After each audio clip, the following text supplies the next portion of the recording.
जिसका आप कर रहे थे इंतजार, उसका आज नोटिफिकेशन आ गया मेरे यार। वेलकम अगेन साथियों। आज अपन देखेंगे पीटीटी का जो भी अपना सिलेबस आया है विमो कोटा की तरफ से, सिलेबस, एग्जाम डेट और सारी और भी बहुत सारी घोषणाएं इसमें आई है। तो अपन विस्तृत चर्चा करेंगे इस पे कि सिलेबस क्या है, कौन कौन अप्लाई कर सकता है, एलिजिबिलिटी क्या है, पेपर किस टाइप का होगा और तैयारी कैसे करें। तो चलिए शुरू करते हैं वीडियो। लाइक शेयर सब्सक्राइब कर देना, क्योंकि आगे की और जो भी नोटिफिकेशंस आएगी, जो भी कोर्स की डिटेल आएगी और भी आप एजुकेशन से रिलेटेड किसी प्रकार की नोटिफिकेशन या जानकारी के लिए आप सब्सक्राइब करके रख लेना, अगर आपको जानकारी चाहिए तो। ठीक है, तो ये अधिसूचना 1/25 अपन इसको देखेंगे। देखो, आवेदन प्रारंभ करने की तिथि 5 तारीख, मतलब आज अभी मैं वीडियो बना रहा हूँ, अभी आपका आवेदन चल रहा है। आवेदन की अंतिम तिथि 7/4/2025, मतलब आपको 1 महीने और 2 दिन का टाइम दिया है। उसके अलावा प्रवेश परीक्षा तिथि 15/6/2025, ये जून में एग्जाम होगा। तो अभी आपके पास मेरे हिसाब से इनफ टाइम है कि आप पीटीटी के लिए अच्छी तैयारी कर सकते हो। अब अपन इसको देखेंगे आगे। ये 3 चीज़ें हो गई, ये याद रखना। 7 तारीख लास्ट है और 15/6 को अपना एग्जाम है। ठीक है, अभी इसमें देखते हैं अपन। इसमें दो तरह के कोर्सेज हैं। एक 2 वर्षीय बीएड, जिसके लिए आपको ग्रेजुएशन चाहिए। ग्रेजुएशन आप फाइनल ईयर में अपेयरिंग होना चाहिए, ग्रेजुएशन कंप्लीट होना चाहिए। एक 4 वर्षीय बीए बीएड या बीएससी बीएड, ये है 12+ वालों के, जो जिन्होंने 12th कर रखी है, वो अगर आगे डिग्री करना चाहते हैं। तो एक चीज़ इसमें और बता दूं, काफ़ी लोग कंफ्यूज रहते हैं कि बीएड और बीएससी या बीए और बीएड, इसका मतलब आपको बीएससी के साथ बीएड करवा दी जाएगी। 4 साल का कोर्स होता है, जिसमें आपको बीएससी बीएड या बीए बीएड इंटीग्रेटेड तौर पे करवा दी जाती है। आपको अलग अलग करने की जरूरत नहीं होती, 1 साल बच जाता है। सीधी चीज़, इसमें सीधा बेनिफिट है। ठीक है,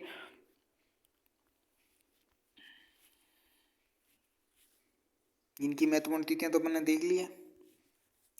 अब ये इसके बारे में, ये आरक्षण की तालिका देख लो। देखो, अनुसूचित जाति के लिए 16%, अनुसूचित जनजाति के लिए 12%, ओबीसी 21%, अति पिछड़ा वर्ग। अब वैसे देखने की जरूरत नहीं है, परसेंटेज पटवार वाला ही करेंगे ये, हर बार जो करते हैं ना। ईडब्ल्यूएस को ज़्यादा देंगे, बाकी का अब मैं कुछ नहीं बोलूँगा। पता चले तुम मेरे पे मुकदमा लगवा दो। इसके और भी लिखे हैं जो ये अपवर्ड मूवमेंट वगैरह के, तो जब होगा तब देखेंगे ना। ये अब ये चीज़ें इसके अलावा बारे में ही है, थोड़ी आप पढ़ना चाहो तो पढ़ लेना।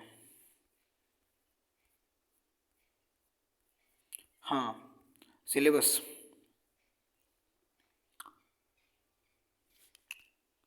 अब देख लो, सिलेबस में मेंटल एबिलिटी मानसिक योग्यता अनुभाग में ये 50% आएंगे आपके। 50 क्वेश्चन आएंगे, 200 नंबर के। तर्क, कल्पना, निर्णय रचना 100 गए। और टीचिंग एप्टीट्यूड और एप्टीट्यूड टेस्ट, इसमें ये सेम ही है लगभग हर बार वाले। इनमें से भी 50 सवाल आएंगे। और इनमें थोड़ा क्यों, मतलब नंबर देने का स्टाइल थोड़ा अलग है। इसमें पूरे से पूरे नंबर नहीं कटता, आपको आपको 3 2 1 0 इस हिसाब से नंबर दिए जाते हैं। ठीक है,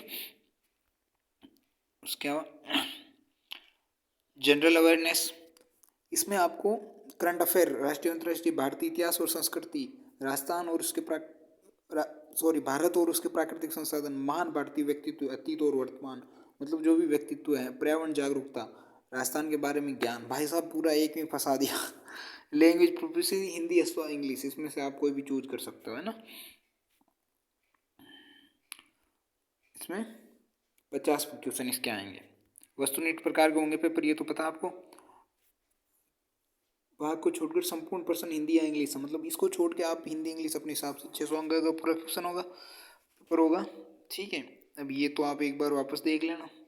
और पीटीटी के पत्र की रीस्किनिंग, अगर किसी को शक हुआ अपनी मार्कशीट पे, तो आप रिकाउंटिंग करवा सकते हो। इसमें अब की बार एक अच्छी चीज़ हुई है इसमें, जो है पेपर भी दिया है। तो इसमें आपको सवाल दिखाते हैं एक बार। ये देखो, ये रीजनिंग के सवाल। देखो, एक तो ये कूट वाला है। कैलेंडर, कितनी संख्याएं 2 के साथ प्रारंभ होती है, ये मैथमेटिकल बेसिस पे है। ये दाएं बाएं मुड़ना, त्रिभुज गिनना। फिर ये शिक्षण अभिरुचि के। और फिर सामान्य जागरूकता थे, फिलोसॉफी ऑफ द बॉम्ब, वही किताब के लेखक, हत्यारी कोशिकाएं। ठीक है, जनरल नॉलेज के सवाल काफ़ी लेवल के हैं, मतलब मेरे को नहीं आ रहा इसलिए नहीं कह रहा हूँ, लेवल के हैं रियली में। और ये हिंदी इंग्लिश। तो ये इसका पूरा सिस्टम है। ये इनका पूरा प्रोग्राम रहेगा। एग्जाम, फिर प्रवेश परीक्षा, परिणाम घोषणा, काउंसलिंग, जिलेवार चयन, मेरिट सूची, दूसरी सूची, तीसरी सूची, ये जो भी प्रोसेस इनका हर बार चलता है। ठीक है, तो ये हो गया कंप्लीट। अब बात करेंगे तैयारी और कोर्स, प्रिपरेशन और कोर्स। देखो, रीजनिंग के लिए हिम्मत सर क्लासें चला रहे हैं रेगुलर अपने यूट्यूब चैनल पर, लगन सर ऑफिशियल यूट्यूब चैनल पर। और दूसरी चीज़ जीके का अपने लगन सर का क्लास से जो चल रही है, Rajasthan GK, art and culture. पर्यावरण भी सर ने पढ़ा रखा, तुम्हारे लिए बहुत खतरनाक बात, पर्यावरण भी पढ़ा रखा। एक आध इंडियन हिस्ट्री की पूरी क्लास लगा देंगे, जो भी इसमें है लगभग चैप्टर, जो इसको एक सिस्टम में सारे जो लपेट रखे हैं ना, उसका सारा एक क्लास करके पूरा फ्री करवा देंगे। ठीक, आप चाहो तो किसी किताब के सारे सेलेब भी तैयारी कर सकते हो, आप चाहो तो ऑनलाइन साधनों का सारा ले सकते हो। लेकिन ध्यान रखना, कुछ लोग जेल प्रेरी में गणित पढ़ा रहे हैं, परसेंटेज वगैरह, तो ऐसे लोगों से थोड़ा सावधान रहना। और ज़्यादा महंगे कोर्स भी नहीं लेना। पता चले तुम पीटीटी के लिए 1000-1200 कोर्स ले रहे हो, कोई मतलब नहीं है ना, वेस्ट ऑफ मनी है। या तो अब देखो, मेन चीज़ तो पहली बात तो मैं तो यही मानता हूँ कि आप खोज के पढ़ो खुद, वो किताब से पढ़ो या कहीं से ढूंढ के चीज़ों को पढ़ो, वो बेटर रहेगा। फिर भी अगर सिस्टमेटिक ढंग से नहीं आएगा तो कहीं ना कहीं चैनलों पे मिल ही जाएगा। बहुत ज़्यादा लोग स्ट्रगल कर रहे हैं, बहुत ज़्यादा लोग काम कर रहे हैं, आपको कहीं ना कहीं कंटेंट मिल जाएगा। ठीक है, ज़्यादा इस महंगे कोर्सों के चक्कर में नहीं, लोगों की दुकानें नहीं चलानी है, तुम्हें अपनी तैयारी करनी है तो ढंग से। और ये जीके की क्लासेज फ्री ऑफ कॉस्ट रहेगी उस पर अवेलेबल। उसके अलावा कोर्स तो देखो, कोर्स तो एक जरिया होता है सिस्टम को मैनेज करने का, पैसों को मैनेज करने का, तो निकालना पड़ता है, हर कोई निकालता है, लेकिन एक लेवल का पेमेंट रखनी है। और कोर्स भी बहुत जल्द पीटीटी बीएसटीसी का आ जाएगा, तो आप अगर तैयारी करना चाहते हो तो जुड़े रहिए। बाकी ऑल द बेस्ट, मिलते हैं अगले वीडियो।